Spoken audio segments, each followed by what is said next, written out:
Good morning students. Energy ഫിസിക്സിലെ energy from ocean എന്ന് പറയുന്ന സെക്ഷനാണ് ഞാൻ നിങ്ങളെ പഠിപ്പിക്കുന്നത്. അതിൽ ഓഷൻ തെർമൽ എനർജി കൺവേർഷൻ അഥവാ ഓടെക് എന്ന് പറയുന്ന സിസ്റ്റത്തെക്കുറിച്ചാണ് ഇന്നത്തെ ക്ലാസ്സിൽ ഡിസ്കസ് ചെയ്യുന്നത്. നമുക്കറിയാം, സമുദ്രത്തിൽ നിന്ന് നമുക്ക് ഇലക്ട്രിസിറ്റി പ്രൊഡ്യൂസ് ചെയ്യാൻ പറ്റും. അതിന് വേണ്ടിയിട്ട് നമ്മൾ പഠിച്ചിട്ടുള്ളൊരു മെത്തേഡ് എന്ന് പറയുന്നത് ടൈഡൽ എനർജി കൺവേർഷനാണ്.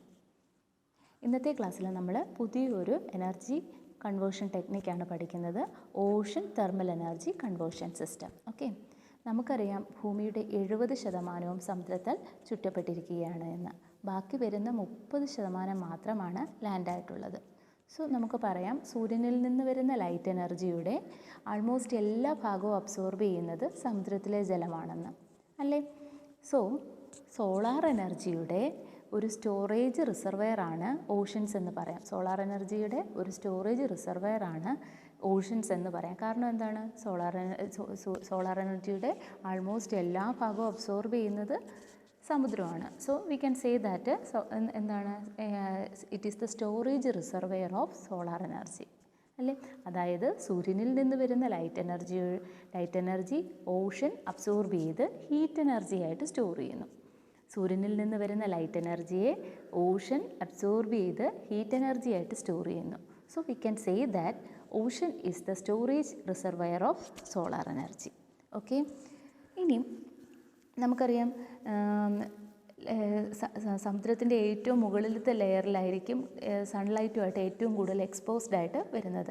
സമുദ്രത്തിൻ്റെ ഏറ്റവും മുകളിലത്തെ ലെയർ, അതായത് അപ്പർ ലെയർ, അറ്റ്മോസ്ഫിയറുമായിട്ട് കോണ്ടാക്റ്റിൽ വരുന്ന ആ ഒരു അപ്പർ ലെയറിലായിരിക്കും സൺലൈറ്റ് കൂടുതൽ വന്ന് അബ്സോർബ് ചെയ്യുന്നത്. അപ്പോൾ അവിടുത്തെ ടെമ്പറേച്ചർ കൂടുതലായിരിക്കും. ഇനി സമുദ്രത്തിൻ്റെ ഉള്ളിലേക്ക് പോകുമ്പോൾ താഴോട്ടുള്ള ലെയറുകളിലെ ടെമ്പറേച്ചറിൽ വ്യത്യാസം വരും അല്ലേ. ഒരു 1000 മീറ്റർ താഴ്ചയിലെത്തുമ്പോഴത്തേന് അവിടുത്തെ ടെമ്പറേച്ചർ ആയിരിക്കത്തില്ല അപ്പർ ലെയറിലെ temperature. Then there will be temperature difference between the upper layer and inner layer. Inner ലെയറിലും അപ്പർ ലെയറിലും തമ്മിൽ ടെമ്പറേച്ചർ ഡിഫറൻസ് ഉണ്ടായിരിക്കും അല്ലേ. ഈ ടെമ്പറേച്ചർ ഡിഫറൻസ് യൂട്ടിലൈസ് ചെയ്ത് എനർജി പ്രൊഡ്യൂസ് ചെയ്യുന്ന ടെക്നിക്കാണ് ഓഷൻ തെർമൽ എനർജി കൺവേർഷൻ എന്ന് പറയുന്നത്. അതായത് നമുക്കറിയാം, സമുദ്രത്തിൻ്റെ ഏറ്റവും അപ്പർ മോസ്റ്റ് ലെയർ ടെമ്പറേച്ചർ വളരെ കൂടുതലായിരിക്കും. ഇനി ഒരു 1000 മീറ്റർ താഴെയുള്ള ഒരു ലെയർ എടുത്തു കഴിഞ്ഞാൽ അവിടുത്തെ ടെമ്പറേച്ചർ അപ്പർ ലെയറിനെക്കാട്ടിലും വളരെ കുറവായിരിക്കും. അപ്പോൾ അവർക്കിടയിൽ ഒരു ടെമ്പറേച്ചർ ഡിഫറൻസ് ഉണ്ട്.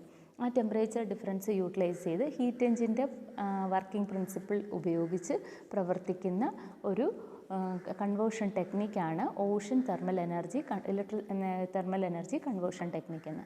ഫോർ എക്സാമ്പിൾ, സപ്പോസ് നമ്മൾ പറയുന്ന ഏറ്റവും മുകളിലത്തെ ലെയറിൻ്റെ ടെമ്പറേച്ചർ 30 ഡിഗ്രി സെൽഷ്യസ് ആണെന്ന്. സമുദ്രത്തിൻ്റെ ഏറ്റവും അപ്പർ മോസ്റ്റ് ലെയറിൻ്റെ ടെമ്പറേച്ചർ 30 ഡിഗ്രി സെൽഷ്യസ് ആണെന്ന് പറയുന്നു. ഇനി ഒരു 1000 മീറ്റർ താഴെയുള്ള ലെയറിൻ്റെ ടെമ്പറേച്ചർ 10 ഡിഗ്രി സെൽഷ്യസ് ആണെന്നിരിക്കട്ടെ. അങ്ങനെയാണെങ്കിൽ അവിടുത്തെ ടെമ്പറേച്ചർ ഡിഫറൻസ് എത്രയായിരിക്കും? അവർക്കിടയിലെ ടെമ്പറേച്ചർ ഡിഫറൻസ് 20 ഡിഗ്രിയാണ്. ഈ ടെമ്പറേച്ചർ ഡിഫറൻസ് യൂട്ടിലൈസ് ചെയ്ത് ഇലക്ട്രിസിറ്റി പ്രൊഡ്യൂസ് ചെയ്യുന്ന ഒരു സിസ്റ്റമാണ് Ocean thermal energy conversion system എന്ന് പറയുന്നത്. ഓക്കെ, ഇനി സണ്ണിൻ്റെ ഏറ്റവും മുകളിലത്തുള്ള ആ ലെയറിനെ, സണ്ണിന് ഈ അറ്റ്മോസ്ഫിയറുമായിട്ട് കോണ്ടാക്റ്റിലുള്ള ഒരു ലെയറുണ്ട്, ഒരു 1000 മീറ്റർ താഴെ മറ്റൊരു ലെയറുണ്ട്. അതിനെ നമ്മൾ അറ്റ്മോസ്ഫിയറുമായിട്ട് കോണ്ടാക്റ്റിലുള്ള ആ ഒരു ലെയറിനെ സൺലൈറ്റിന് കൂടുതൽ എക്സ്പോസ്ഡ് ആയിട്ടുള്ള ആ ലെയറിനെ വിളിക്കുന്ന പേരാണ് വാം ലെയർ എന്ന്. എന്തെന്ന് വിളിക്കും? വാം ലെയർ എന്ന് വിളിക്കും. ഇനി താഴത്തെ ലെയറിനെ നമ്മൾ വിളിക്കുന്ന പേരാണ്, 1000 മീറ്റർ താഴെയുള്ള ലെയറിനെ വിളിക്കുന്ന പേരാണ് കോൾഡ് ലെയർ. എന്തെന്ന് വിളിക്കും? കോൾഡ് ലെയർ എന്ന് വിളിക്കും. ഈ വാം ലെയറിൻ്റെയും കോൾഡ് ലെയറിൻ്റെയും ഇടയിലുള്ള ടെമ്പറേച്ചർ ഡിഫറൻസ് യൂട്ടിലൈസ് ചെയ്ത് ഇലക്ട്രിസിറ്റി പ്രൊഡ്യൂസ് ചെയ്യുന്ന സിസ്റ്റത്തിനെ ഓടെക് അഥവാ ഓഷൻ തെർമൽ എനർജി കൺവേർഷൻ എന്ന് വിളിക്കും. മനസ്സിലായോ? അപ്പോൾ ഓടെക് എന്ന് പറഞ്ഞാൽ എന്താണ്? സമുദ്രത്തിൻ്റെ അപ്പർ മോസ്റ്റ് ലെയറിൻ്റെ ടെമ്പറേച്ചറും ഒരു 1000 മീറ്റർ താഴെയുള്ള ഒരു ലെയറിൻ്റെ ടെമ്പറേച്ചറും ഡിഫറൻ്റ് ആണ്. അവർക്കിടയിലുള്ള ഈ ടെമ്പറേച്ചർ ഡിഫറൻസ് യൂട്ടിലൈസ് ചെയ്ത് ഇലക്ട്രിസിറ്റി പ്രൊഡ്യൂസ് ചെയ്യുന്ന ടെക്നിക്കിനെ വിളിക്കുന്ന പേരാണ് ഓഷൻ തെർമൽ എനർജി കൺവേർഷൻ എന്ന്. That is the conversion of solar energy stored as heat. നമ്മൾ പറഞ്ഞു സമുദ്രത്തിൽ സോളാർ എനർജി എന്തായിട്ടാണ് സ്റ്റോർ ചെയ്യുന്നത്? ഹീറ്റ് എനർജി ആയിട്ട്. The conversion of solar energy stored as heat in ocean into electricity by making use of temperature difference between the warm surface water and cold deep water. It is called ocean thermal energy conversion. എന്തെന്ന് വിളിക്കും? Ocean thermal energy conversion. The conversion ഒന്നും കൂടെ പറയാം. The conversion of solar energy stored as heat energy ആയിട്ട് store ചെയ്തിരിക്കുന്ന solar എനർജിയെ എവിടെയാണ് store ചെയ്യുന്നത്? ഇൻ ഓഷൻ ഇൻറ്റു ഇലക്ട്രിക്കൽ എനർജിയാക്കി മാറ്റുന്നു. എങ്ങനെ? By making use of temperature difference between warm surface and the cold deep water. തണുത്ത cold layer and warm layer ഇടയിലുള്ള ടെമ്പറേച്ചർ ഡിഫറൻസ് യൂട്ടിലൈസ് ചെയ്ത് ഹീറ്റ് എനർജിയെ ഇലക്ട്രിക്കൽ എനർജി ആയിട്ട് മാറ്റുന്ന ആ ഒരു സിസ്റ്റത്തിനെ വിളിക്കുന്ന പേരാണ് ഓഷൻ തെർമൽ എനർജി കൺവേർഷൻ അഥവാ ഓടെക്. ഓക്കെ, ഇതിനെ മറ്റൊരു പേരും കൂടെ വിളിക്കും സോളാർ സീ പവർ പ്ലാന്റ് എന്ന് വിളിക്കും. എന്തെന്ന് വിളിക്കും? സോളാർ സീ പവർ പ്ലാന്റ് എന്ന് വിളിക്കും. ഓക്കെ, അപ്പോൾ ഓടെക് എന്ന് പറഞ്ഞാൽ എന്താണെന്ന് മനസ്സിലായല്ലോ. ഓടെക് എന്ന് പറഞ്ഞാൽ എന്താ? Conversion of solar energy stored as heat in ocean into electrical energy by making use of temperature difference between the warm surface water and cold surface water. It is also called solar sea power plant. Okay, ഇനി ഓടെക്കിൻ്റെ നമ്മൾ പറഞ്ഞു ഒരു cold layer ഉണ്ടെന്ന്. Cold layer എന്ന് പറഞ്ഞാൽ എന്താണ്? 1000 metre താഴെയായിട്ടാണ് called layer ഉള്ളത്. അതിൻ്റെ ടെമ്പറേച്ചർ ഏകദേശം 4 ഡിഗ്രി ടു 5 ഡിഗ്രിയാണ്. ഇനി ഏറ്റവും അറ്റ്മോസ്ഫിയറുമായിട്ട് കോൺടാക്റ്റിലുള്ള ലെയറിനെ വിളിക്കുന്ന പേരാണ് വാം ലെയർ അഥവാ വാം വാട്ടർ ലെയർ. അതെന്ന് പറയുന്നത് അറ്റ്മോസ്ഫിയറുമായിട്ട് കോൺടാക്റ്റിലാണ്. അവിടുത്തെ ടെമ്പറേച്ചർ എന്ന് പറയുന്നത് 24 ഡിഗ്രി ടു 30 ഡിഗ്രിയാണ്. അങ്ങനെയാണെങ്കിൽ കോൾഡ് ലെയറും വാം ലെയറും തമ്മിലുള്ള ടെമ്പറേച്ചർ ഡിഫറൻസ് എത്രയാണ്? 24 - 4 20. അപ്പോൾ അവർക്കിടയിലുള്ള ടെമ്പറേച്ചർ എത്രയാണ്? 20. ഈ ടെമ്പറേച്ചർ ഡിഫറൻസ് യൂട്ടിലൈസ് ചെയ്ത് എനർജി പ്രൊഡ്യൂസ് ചെയ്യുന്നത്. എന്ത് എനർജിയാണ് പ്രൊഡ്യൂസ് ചെയ്യുന്നത്? ഇലക്ട്രിക്കൽ എനർജിയാണ് പ്രൊഡ്യൂസ് ചെയ്യുന്നത്. ഇതിനെ വിളിക്കുന്ന പേരാണ് ഓടെക് എന്ന്. ഇനി ഇതിൻ്റെ ഏറ്റവും വലിയ ഡ്രോബാക്ക് എന്ന് പറയുന്നത് ഇതിൻ്റെ എഫിഷ്യൻസി വളരെ കുറവാണ്. ഏകദേശം ഒരു 2.5 മാത്രമേ ഉള്ളൂ എഫിഷ്യൻസി എന്ന് പറയുന്നത്. ഇതാണ് അതിൻ്റെ ഏറ്റവും വലിയ ഡ്രോബാക്കും. നമുക്കറിയാം സോളാർ എനർജി ഒരുപാട് നമുക്ക് ലഭിക്കുന്നുണ്ട് അല്ലേ? അത് കണക്ക് തന്നെ നമ്മുടെ ഭൂമിയുടെ 70% വെള്ളത്താൽ ചുറ്റപ്പെട്ടിരിക്കുകയാണ്. ഈ ഇത്രയും വലിയൊരു റിസർവയർ ഉണ്ടായിട്ടും, ഹീറ്റ് എനർജി സ്റ്റോർ ചെയ്യാനുള്ളൊരു റിസർവയർ ഉണ്ടായിട്ടും ആ റിസർവയർ യൂട്ടിലൈസ് ചെയ്തിട്ട് നമുക്ക് കിട്ടുന്ന ഔട്ട്പുട്ട് എന്താണ്? വളരെ കുറവാണ്. അതാണ് ഇതിൻ്റെ ഏറ്റവും വലിയ ഡ്രോബാക്ക് എന്ന് പറയുന്നത്. കിട്ടുന്ന ഇലക്ട്രിസിറ്റിയുടെ അളവ്, പ്രൊഡ്യൂസ് ചെയ്യുന്ന ഇലക്ട്രിസിറ്റിയുടെ അളവ് വളരെ കുറവാണ്. ഓക്കെ, ഇനി ഇതിൻ്റെ വർക്കിംഗ് പ്രിൻസിപ്പിൾ എന്താണെന്നാണ് നമുക്ക് നോക്കേണ്ടത്. നമ്മൾ തെർമോഡൈനാമിക്സിൽ ഹീറ്റ് എഞ്ചിൻ്റെ വർക്കിംഗ് പഠിച്ചിട്ടുണ്ട്. അതായത് ഒരു കാർനോട്ട് എഞ്ചിനിൽ ഒരു ഹീറ്റ് റിസർവയറും ഉണ്ട്, ഒരു കോൾഡ് റിസർവയറും ഉണ്ട്. ഒരു ഹീറ്റ് റിസർവയർ അഥവാ അതിനെ വിളിക്കുന്ന മറ്റൊരു പേരെന്താണ്? Source. It is kept at temperature T1. അടുത്തത് ഒരു കോൾഡ് റിസർവയർ അഥവാ sink. It is kept at temperature T2 ടെമ്പറേച്ചറിലാണ് അതിനെ വെച്ചിരിക്കുന്നത്. ഇവിടെ T1 എന്ന് പറയുന്ന temperature is always greater than T2. ഇത് ഹോട്ട് റിസർവയർ ആണ്, അപ്പോൾ ഇവിടുത്തെ ടെമ്പറേച്ചർ വളരെ കൂടുതലാണ്. T2 എന്ന് പറയുന്നത് കോൾഡ് റിസർവാണ്, ഇവിടുത്തെ ടെമ്പറേച്ചർ കുറവാണ്. ഇനി എന്താണ് സംഭവിക്കുന്നത്? നമ്മൾ വർക്കിംഗ് സബ്സ്റ്റൻസ് കൊണ്ടുവന്ന് ഹോട്ട് റിസർവയറിൻ്റെ പുറത്ത് വയ്ക്കും, അതായത് സോഴ്സിൻ്റെ പുറത്ത് വയ്ക്കും. സോ എന്നിട്ടും ആ വർക്കിംഗ് സബ്സ്റ്റൻസ് സോഴ്സിൽ നിന്നും ഹീറ്റ് എനർജി അബ്സോർബ് ചെയ്ത് എക്സ്പാൻഡ് ചെയ്യുമ്പോഴത്തേന് പിസ്റ്റൺ മൂവ് ചെയ്യുക എന്ന് വെച്ച് കഴിഞ്ഞാൽ അതിൻ്റെ അർത്ഥം എന്താണ്? മെക്കാനിക്കൽ വർക്ക് ഈസ് ഡൺ അല്ലേ? മെക്കാനിക്കൽ വർക്ക് നടക്കുക, അതായത് മെക്കാനിക്കൽ എനർജി പ്രൊഡ്യൂസ് ചെയ്യും. ഈ മെക്കാനിക്കൽ എനർജിയെ നമ്മൾ എന്താക്കി മാറ്റും? ഇലക്ട്രിക്കൽ എനർജി ആയിട്ട് അതുമായി ഘടിപ്പിച്ചിരിക്കുന്ന ജനറേറ്റർ പ്രവർത്തിച്ച് ഇലക്ട്രിക്കൽ എനർജി ആയിട്ട് കൺവേർട്ട് ചെയ്യും. ഇനി ഇലക്ട്രിക്കൽ എനർജി ആയിട്ട് കൺവേർട്ട് ചെയ്ത് കഴിയുമ്പോഴത്തേന് അതിനകത്ത് ബാക്കി വരുന്ന ഹീറ്റിനെ നമ്മൾ സിങ്കിൽ ഡിസ്പോസ് ചെയ്യും. ഇതാണ് ഒരു ഹീറ്റ് എഞ്ചിൻ്റെ വർക്കിംഗ് എന്ന് പറയുന്നത്. എന്താണ്? ഹീറ്റ് എഞ്ചിൻ്റെ പ്രധാനപ്പെട്ട ഭാഗങ്ങളാണ് സോഴ്സ്, സിങ്ക്, പിന്നെ ഒരു insulating stand, working substance. Source എന്ന് പറയുന്നത് it is at high temperature. It is also called hot reservoir. And sink it is also called cold reservoir. It is comparatively at low temperature. It is also noted that T1 is always very much greater than T2. ഇനി എന്താണ് സംഭവിക്കുന്നത്? When the working substance is placed over the source, the working substance absorb heat energy from the source, and the working substance at the expense of this heat energy the working substance expands. Expand ചെയ്യുമ്പോൾ എന്ത് സംഭവിക്കും? The piston will move to and fro and mechanical energy is produced. This mechanical energy is converted into electrical energy. എന്താണ് ബാക്കി വരുന്ന heat energy is disposed to sink അല്ലേ? The remaining heat energy is disposed to the sink. ഇതാണ് heat എഞ്ചിൻ്റെ working എന്ന് പറയുന്നത്. ഇത് തന്നെയാണ് ഓടെക്കിൻ്റെയും വർക്കിംഗ് പ്രിൻസിപ്പിൾ. അപ്പം ഓടെക്കിൻ്റെ വർക്കിംഗ് പ്രിൻസിപ്പിൾ ചോദിച്ചു കഴിഞ്ഞാൽ എഴുതാമല്ലോ.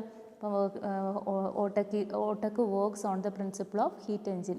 ഹീറ്റ് എഞ്ചിൻ്റെ പ്രിൻസിപ്പിൾ അനുസരിച്ചാണ് ഓടെക്ക് വർക്ക് ചെയ്യുന്നത്. ഒരു കാർനോട്ട് എഞ്ചിനിൽ ഒരു ഹോട്ട് റിസർവെയറും ഒരു കോൾഡ് റിസർവെയറും പിന്നെ എന്തുണ്ട്? ഒരു വർക്കിംഗ് സബ്സ്റ്റൻസും ഉണ്ട്. When the working substance is placed over the source, the working substance absorb heat energy from the source and with the expense of this heat energy the working substance expand. Due to this expansion this piston will move and mechanical energy is produced. This mechanical energy is converted into electrical energy by the generator. The remaining heat energy in the working substance is disposed to the sink. This is the working principle of OTEC. Okay, ഇനി ഈ OTEC എന്ന് പറയുന്നൊരു concept ആദ്യമായിട്ട് introduce ചെയ്തത് ഒരു French എഞ്ചിനീയറായ Jacques ആഴ്സനെ D ആഴ്സോൺവാൾ എന്ന് പറയുന്ന ഒരു എഞ്ചിനീയറാണ്. 1881 ഇതിൻ്റെ ഒരു ഐഡിയ മുന്നോട്ട് കൊണ്ടുവന്നത്. 1930 അദ്ദേഹത്തിൻ്റെ സ്റ്റുഡൻ്റായ ജോർജ് ക്ലോഡ് ഒരു ഓടെക് സിസ്റ്റം ഡെവലപ്പ് ചെയ്തു. ഓക്കെ, ഓടെക് സിസ്റ്റം വർക്ക് ചെയ്യുന്നത് 2 മെത്തേഡ് വെച്ചിട്ടാണ് ഓടെക് സിസ്റ്റം വർക്ക് ചെയ്യുന്നത്. ഒന്നാമത്തെ മെത്തേഡ് എന്ന് പറയുന്നത് ഓപ്പൺ സൈക്കിൾ ഓടെക്കും രണ്ടാമത്തെ മെത്തേഡ് എന്ന് പറയുന്നത് ക്ലോസ്ഡ് സൈക്കിൾ ഓടെക്കുമാണ്. ഓപ്പൺ സൈക്കിൾ ഓടെക്കും ക്ലോസ്ഡ് സൈക്കിൾ ഓടെക്കും. ഓപ്പൺ സൈക്കിൾ ഓടെക് എന്ന് പറഞ്ഞു കഴിഞ്ഞാൽ അതിൻ്റെ പ്രത്യേകത എന്ന് വെച്ച് കഴിഞ്ഞാൽ അതിനകത്ത് വർക്കിംഗ് സബ്സ്റ്റൻസ് എന്ന് പറയുന്നത് കടലിൽ ജലമായിരിക്കും. ഓക്കെ, വർക്കിംഗ് സബ്സ്റ്റൻസ് എന്ന് പറയുന്നത് എന്തായിരിക്കും? വെള്ളമായിരിക്കും അതിനകത്ത് working substance. Closed cycle OTEC എന്ന് പറയുമ്പോഴത്തേന് അവിടുത്തെ വർക്കിംഗ് സബ്സ്റ്റൻസ് എന്ന് പറയുന്നത് അമോണിയ അല്ലെങ്കിൽ പ്രൊപ്പെയിൻ ആയിരിക്കും. ഇതാണ് ഡിഫറൻസ് എന്ന് പറയുന്നത്. അപ്പം ഓടെക്ക് 2 വിധം, ഓപ്പൺ സൈക്കിൾ ഓടെക്കും ക്ലോസ്ഡ് സൈക്കിൾ ഓടെക്കും. ഓപ്പൺ സൈക്കിൾ ഓടെക്കിനകത്ത് നമ്മൾ വർക്കിംഗ് സബ്സ്റ്റൻസ് ആയിട്ട് എടുത്തിരിക്കുന്നത് വാട്ടറാണ്. ക്ലോസ്ഡ് സൈക്കിൾ ഓടെക്കിനകത്ത് വർക്കിംഗ് സബ്സ്റ്റൻസ് ആയിട്ട് എടുത്തിരിക്കുന്നത് പ്രൊപ്പെയിൻ അല്ലെങ്കിൽ അമോണിയയാണ്. പ്രൊപ്പെയിൻ അല്ലെങ്കിൽ അമോണിയയാണ് വർക്കിംഗ് സബ്സ്റ്റൻസ് ആയിട്ട് എടുത്തിരിക്കുന്നത്. അപ്പം ഇതിൻ്റെ ഒരു ബ്ലോക്ക് ഡയഗ്രം ആണ് ഈ കൊടുത്തിരിക്കുന്നത്. ഓപ്പൺ സൈക്കിൾ ഓടെക്കിൻ്റെ ഒരു ബ്ലോക്ക് ഡയഗ്രം ആണ് ഇതിൽ കൊടുത്തിരിക്കുന്നത്. എക്സാമിന് ചോദിക്കുന്നതാണ് കേട്ടോ. അപ്പം നമുക്ക് അതിൻ്റെ വർക്കിംഗ് എങ്ങനെയാണെന്ന് നോക്കാം. ഓക്കെ, അപ്പം നമുക്ക്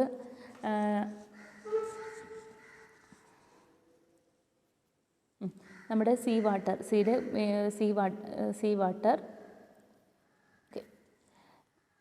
വാം ലെയറിലെ സീ വാട്ടർ, ഈ ഫിഗർ കണ്ടല്ലോ, വാം ലെയറിലെ സീ വാട്ടർ ഈ ട്യൂബ് വഴി ഇവാപ്പറേറ്ററിൽ എത്തിച്ചേരും. ഓക്കെ, ഇവാപ്പറേറ്ററിൽ വെച്ച് അത് സീ വാട്ടർ എന്തായിട്ട് മാറും? സ്റ്റീമായിട്ട് മാറും. അപ്പം വാം ലെയറിലെ സീ വാട്ടർ, അതായത് ഏകദേശം 30 ഡിഗ്രി സെൽഷ്യസിനടുത്തുള്ള സീ വാട്ടർ ഈ ട്യൂബ് വഴി എവിടെ എത്തിച്ചേരും? ഇവാപ്പറേറ്ററിൽ എത്തിച്ചേരും. ഇവാപ്പറേറ്ററിൽ വെച്ച് അതെന്ത് ചെയ്യും? വീണ്ടും ചൂടുകൂടി അതെന്തായിട്ട് മാറും? സ്റ്റീമായിട്ട് മാറും. ഈ സ്റ്റീം ഈ ട്യൂബ് വഴി ഈ ടർബൈനിലെത്തും. ട്യൂബ് വഴി ഈ ടർബൈനെ കറക്കുമ്പോൾ എന്തുണ്ടാകും? മെക്കാനിക്കൽ എനർജി ഉണ്ടാകും. ഈ ടർബൈനുമായിട്ട് ബന്ധിപ്പിച്ചിരിക്കുന്ന ജനറേറ്റർ ഈ മെക്കാനിക്കൽ എനർജിയെ ഇലക്ട്രിക്കൽ എനർജിയാക്കി മാറ്റും. ഓക്കെ, ഇലക്ട്രിക്കൽ എനർജിയാക്കി മാറ്റും. ഒന്നും കൂടെ പറയാം. ഓഷനിലെ വാം ലെയർ, അതായത് അപ്പർമോസ്റ്റ് ലെയറിലെ സീ വാട്ടർ ഈ ട്യൂബ് വഴി ഇവാപ്പറേറ്ററിൽ എത്തിച്ചേരുന്നു. ഇവാപ്പറേറ്റർ അതിനെ സ്റ്റീമാക്കി മാറ്റി ഈ ട്യൂബ് വഴി സ്റ്റീം ഇവിടെ എത്തുമ്പോൾ ഇവിടെ ഘടിപ്പിച്ചിരിക്കുന്ന ടർബൈൻ കറങ്ങും. ഈ കാണുന്ന ടർബൈൻ കറങ്ങുമ്പോൾ ഉണ്ടാകുന്ന മെക്കാനിക്കൽ എനർജിയെ അതുമായി ബന്ധിപ്പിച്ചിരിക്കുന്ന ജനറേറ്റർ ഇലക്ട്രിക്കൽ എനർജിയാക്കി കൺവേർട്ട് ചെയ്യുന്നു. ഇനി ബാക്കി വരുന്ന സ്റ്റീം ഈ ട്യൂബ് വഴി ഈ സിലിണ്ടറിനുള്ളിൽ എത്തിച്ചേരുന്നു. ഈ സിലിണ്ടറിൽ നമ്മൾ സിയുടെ കോൾഡ് ലെയറിൽ നിന്നുള്ള വാട്ടർ സർക്കുലേറ്റ് ചെയ്യുന്നുണ്ട്. ഈ സിലിണ്ടറിനകത്തൂടെ ഇത് കോൾഡ് ലെയറിലെ കോൾഡ് വാട്ടർ, തണുത്ത വെള്ളം ഈ ട്യൂബ് വഴി സർക്കുലേറ്റ് ചെയ്യുന്നുണ്ട്. സർക്കുലേറ്റ് ചെയ്യുമ്പോഴത്തേന് ഈ തണുത്ത വെള്ളത്തിൻ്റെ പ്രസൻസിൽ ഈ സ്റ്റീം എന്തായിട്ട് മാറും? സ്റ്റീം കണ്ടൻസ് ചെയ്ത് തണുത്ത വെള്ളമായിട്ട് മാറും, നോർമൽ വാട്ടറായിട്ട് മാറും. നോർമൽ വാട്ടറായിട്ട് മാറുമ്പോഴത്തേന് ആ നോർമൽ വാട്ടർ നമ്മൾ നോർമൽ വാട്ടർ പുറത്തേക്ക് ഒഴുക്കും. അതെന്ന് പറയുന്നത് ഡീസാലിനേറ്റഡ് വാട്ടറാണ്, അതായത് ഉപ്പില്ലാത്ത വെള്ളമാണ്. നമുക്കത് എന്തിനു വേണ്ടിയിട്ട് ഉപയോഗിക്കാം? അഗ്രികൾച്ചറൽ പർപ്പസിന് ഉപയോഗിക്കാം. വീണ്ടും ഒരു ക്ലീനിങ്ങിന് ശേഷം ഡ്രിങ്കിങ് പർപ്പസിന് വേണ്ടിയിട്ടും ഉപയോഗിക്കാൻ സാധിക്കും.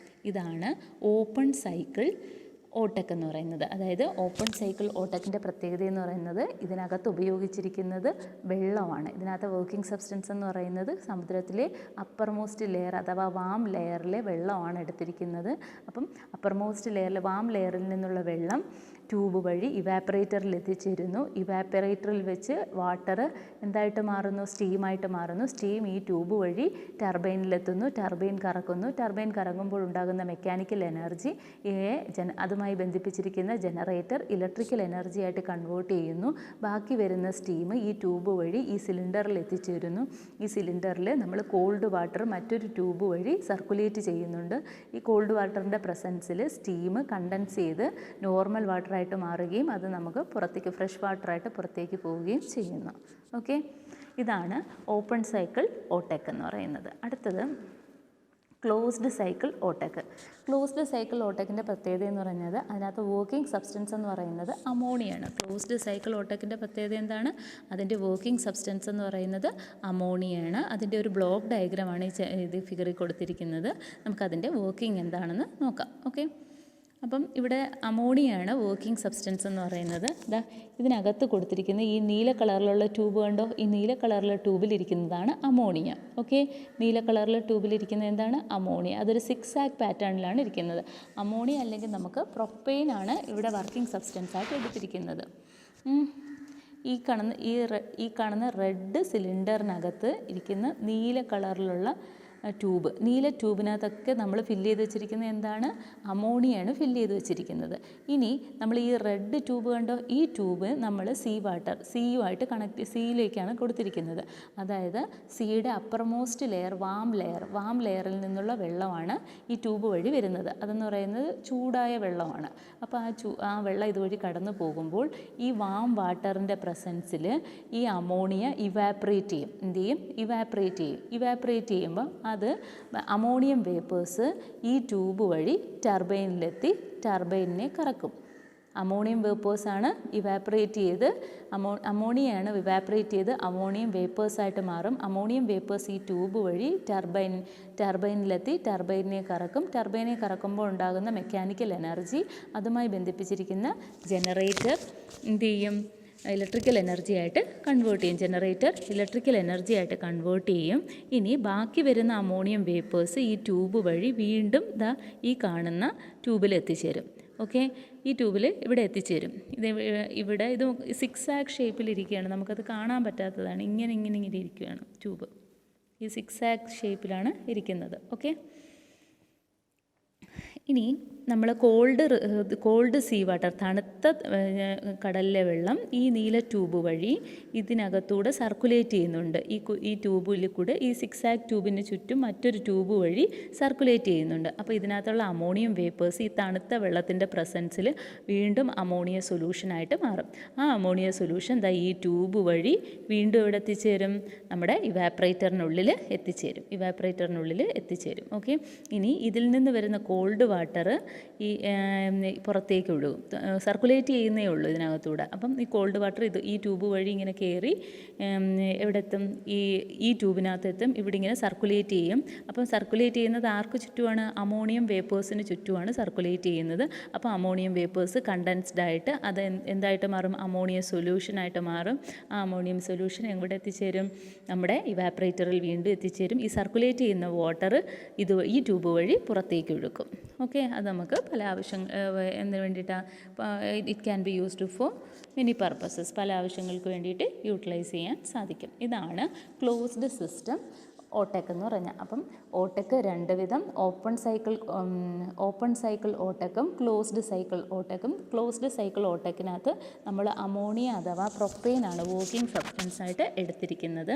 അപ്പം നമ്മൾ അതിന് ഇവാപ്പറേറ്ററിൻ്റെ അകത്തുള്ള സിക്സാഗ് ഷേപ്പിലുള്ള ട്യൂബിൽ അമോണിയ സൊല്യൂഷൻ ഫില്ല് ചെയ്യും. അതിനുശേഷം വാട്ടർ, വാം ലെയറിലെ വാട്ടർ ഒരു ട്യൂബ് വഴി അതിന് ചുറ്റും സർക്കുലേറ്റ് ചെയ്യും. So in the presence of hot water, the ammonia will evaporate into ammonium vapors. Ammonium vapors move through the tube and reaches the turbine, and it will rotate the turbine and mechanical energy is produced. This mechanical energy is converted into electrical energy by the generator attached to the turbine. The remaining ammonium vapors enters into a zigzag tube where cold water circulate over it. In the presence of cold water, ammonium vapors get converted into ammonium solution. This ammonium solution again enters into the evaporator chamber. Thus the cycle complete. The cold water flows to the flows to the outside tube. Called water എങ്ങോട്ട് പോകും? പുറത്തേക്കുള്ള ട്യൂബിലേക്ക് പോകും. ഇതാണ് closed system ഓടെക് എന്ന് പറയുന്നത്. Okay, അപ്പം ഓടെക് എന്ന് പറഞ്ഞാൽ എന്താണ്? കടലിലെ അപ്പർ ലെയറിലെയും ലോവർ ലെയറിലെയും എനർജി ഡിഫറൻസിനെ യൂട്ടിലൈസ് ചെയ്ത് ഇലക്ട്രിസിറ്റി പ്രൊഡ്യൂസ് ചെയ്യുന്ന ഒരു സിസ്റ്റമാണ് ഓടെക് അഥവാ ocean thermal energy conversion system എന്ന് പറയുന്നത്. രണ്ട് വിധം, ഓപ്പൺ സൈക്കിൾ ഓടെക്കും ക്ലോസ്ഡ് സൈക്കിൾ ഓടെക്കും. ഓപ്പൺ സൈക്കിൾ ഓടെക്കിനകത്ത് വർക്കിംഗ് സബ്സ്റ്റൻസ് ആയിട്ട് നമ്മൾ കടലിലെ വെള്ളമാണ് എടുത്തിരിക്കുന്നത്. ക്ലോസ്ഡ് സൈക്കിൾ ഓടെക്കിനകത്ത് അമോണിയ അല്ലെങ്കിൽ പ്രൊപ്പെയിനാണ് വർക്കിംഗ് സബ്സ്റ്റൻസ് ആയിട്ട് എടുത്തിരിക്കുന്നത്. അഡ്വാൻറ്റേജസ് എന്ന് പറഞ്ഞാൽ ഇറ്റ് ഈസ് ക്ലീൻ ആണ്, റിന്യൂവബിൾ ആണ്. നമ്മൾ അതിനകത്ത് ഉപയോഗിച്ചിരിക്കുന്നത് നാച്ചുറൽ റിസോഴ്സസ് ആണ് അല്ലേ. ഇനി അത് it produces fresh water produce ചെയ്യുന്നുണ്ട്. As well as it can be it also produces electricity. Even though its efficiency is very low, it produces electricity.